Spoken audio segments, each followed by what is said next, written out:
नमस्कार, भाग्यश्री रेसिपीमध्ये मी भाग्यश्री तुम्हा सर्वांचं खूप खूप स्वागत करते। आज आपण मटकीच्या डाळीचा डाळ कांदा मस्त तर्रीदार झणझणीत एक ऐवजी दोन भाकरी खाल इतका चविष्ट आणि अगदी साध्या सोप्या पद्धतीने कमी वेळेमध्ये आपण मटकीच्या डाळीचा डाळ कांदा करणार आहोत। त्यासाठी इथे मी कढई गरम करून घेतलेली आहे आणि कढईमध्ये मी छोटी जी आपली पळी असते त्या पळीने 4 पळी तेल घालून घेते। तर्रीदार आपल्याला डाळ कांदा बनवायचा आहे, त्यासाठी मी थोडंसं तेल जास्त घालून घेतलेलं आहे। जर तुम्हाला तरी जास्त नको असेल तर तुम्ही तेलाचं प्रमाण कमी केलं तरीही चालतं। इथे मी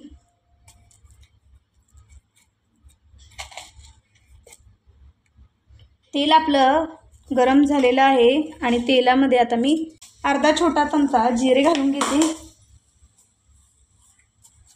अर्धा छोटा चमचा मोहरी घालून घेते।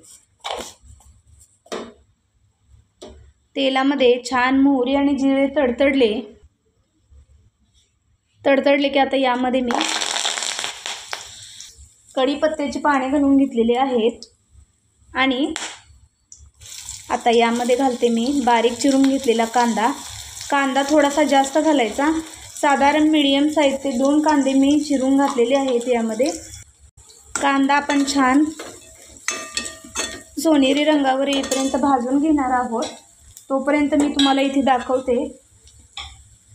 तुम्ही इथे बघू शकता, इथे मी घेतलेली आहे साधारण 1 तास भिजवलेली आहे। तुमच्याकडे 1 तास वेळ नसेल तर तुम्ही अर्धा तास गरम पाण्यामध्ये मटकी भिजवून घेऊ शकता। आणि कांदा आपला छान मऊ झालेला आहे, थोडासा गोल्डन कलर देखील आलेला आहे याला। यामध्ये आता मी 1 टोमॅटो आहे जो बारीक चिरून घेतला आहे मी, मीडियम साईजचा एकदम छोटा टोमॅटो आहे तो मी बारीक चिरून घेतलेला आहे। तो देखील छान मऊ होईपर्यंत आपण यामध्ये भाजून घ्यायचा। कांदा टोमॅटो भाजत असताना यामध्ये 1 चमचा आलं लसूण पेस्ट मी घातलेले आहे, छोटा चमचा आहे आलं लसूण पेस्ट। त्यासोबत जर तुमच्याकडे ओलं खोबरं असेल तर ते देखील तुम्ही यामध्ये वाटून घालू शकता, त्यामुळे अप्रतिम चव येते याला। आणि त्याचबरोबर थोडीशी हिरवी कोथिंबीर फोडणीमध्ये घालायची। फोडणीमध्ये कोथिंबीर घातल्याने कोथिंबीरची मस्त अशी टेस्ट या डाळ कांद्याला येते। यामध्ये आता मी घालणार आहे, यामध्ये आता मी जी आपण डाळ भिजवून घेतली होती ती घालायची आहे। डाळ देखील आपण तेलामध्ये छान परतवून घ्यायची। तेलामध्ये डाळ छान आपण भाजून घ्यायची आहे। यामध्ये मी लाल तिखट घातलेलं आहे, काश्मीरी लाल मिरची पावडर आहे, यामुळे तरी छान येते। तर तिखटासाठी यामध्ये मी कांदा लसूण मसाला यामध्ये वापरलेला आहे 2 चमचे। आणि आता यामध्येच आपण हळद घालणार आहोत, अगदी पाव चमचा होईल एवढी हळद घालायची आहे। आणि आता तेलामध्ये छान हे परतवून घ्यायचं आहे, जेणे अर्धी वाटी डाळ घातली तरीही 4 जणांसाठी छान असा तर्रीदार चमचमीत डाळ कांदा रस्सा तयार होतो।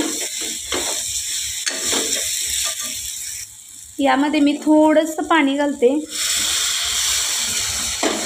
आणि तेल सुटेपर्यंत आता आपण हे छान भाजून घेऊया। तुम्ही बघू शकता काय मस्त असं तेल सगळीकडे सुटलेलं आहे मस्त। आता यामध्ये मी पाव चमचा गरम मसाला घालून घेतलेला आहे आणि यामध्ये आता घालते मी पाणी। जितकं तुम्हाला दाट किंवा पातळ हवं असेल, रस्सा जितका हवा असेल तितकं तुम्ही पाणी घालू शकता।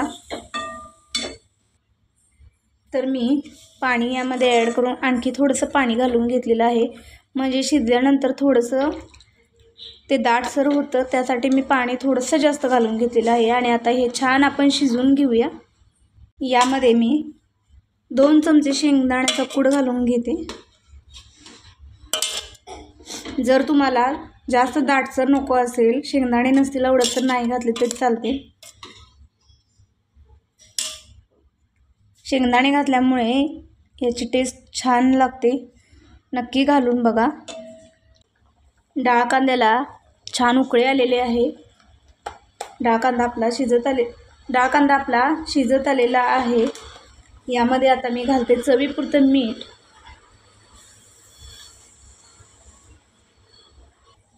तर फायनली मस्त तर्रीदार असा डाळ कांदा आपला तयार झालेला आहे.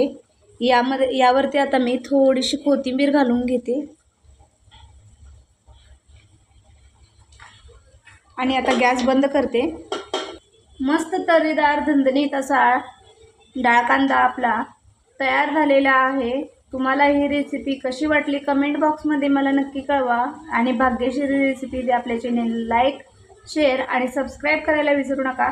त्याचबरोबर बेल आयकॉन देखील प्रेस करा, म्हणजे छान छान व्हिडिओ अपलोड केले की लगेचच त्याचं नोटिफिकेशन तुम्हाला मिळेल. तर वेळात वेळ काढून आपली रेसिपी पाहिली त्याबद्दल तुम्हा सर्वांचे खूप खूप आभार. तर भेटूया पुन्हा अशा छानशा रेसिपीसोबत. धन्यवाद.